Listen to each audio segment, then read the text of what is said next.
আমি বানাবো একেবারে সহজভাবে চিকেন সিঙ্গারা। একটা বাটিতে ময়দা, লবণ আর তেল দিয়ে খুব ভালোভাবে ময়াম দিয়ে নিয়েছি। অল্প অল্প পানি দিয়ে একটা ডো বানিয়ে রেস্টে রেখে দেবো 10 মিনিট। চুলায় একটা প্যান বসিয়ে দিয়ে দিচ্ছি সাদা তেল আর গোটা গরম মশলা। কতগুলো পেঁয়াজ খোসা ছাড়িয়ে ভালোভাবে ধুয়ে নিয়েছি।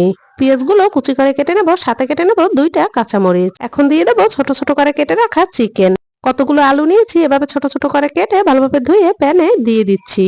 এবার দিয়ে দিচ্ছি লবণ আর হলুদের গুঁড়া। সবকিছু একসাথে 5 মিনিটের মতো ভেজে নিয়ে দিয়ে দিচ্ছি লাল মরিচের গুঁড়া, ধনিয়ার গুঁড়া, জিরে বাটা, আদা বাটা, রসুন বাটা। একটা ঢাকনা দিয়ে ঢেকে খুব ভালোভাবে কষিয়ে নিতে হবে। কষানো হয়ে গেলে দিয়ে দিচ্ছি পরিমাণ মতো ঝোলের পানি। ঢাকনা দিয়ে ঢেকে আলুটা রান্না করে নিচ্ছি। আলুর পুর পুরোপুরি রেডি হয়ে গেছে। ময়দার ডো থেকে লেচি কেটে এভাবে লম্বা একটা রুটি বানিয়ে নেব। মাছ বরাবর কেটে সিঙ্গারার শেপ দিয়ে দিচ্ছি। এবার আলুর পুর দিয়ে মুখটা সিল করে নেব। চুলা একটা প্যানে সাদা তেল হালকা গরম করে উল্টে পাল্টে ভেজে নিতে হবে।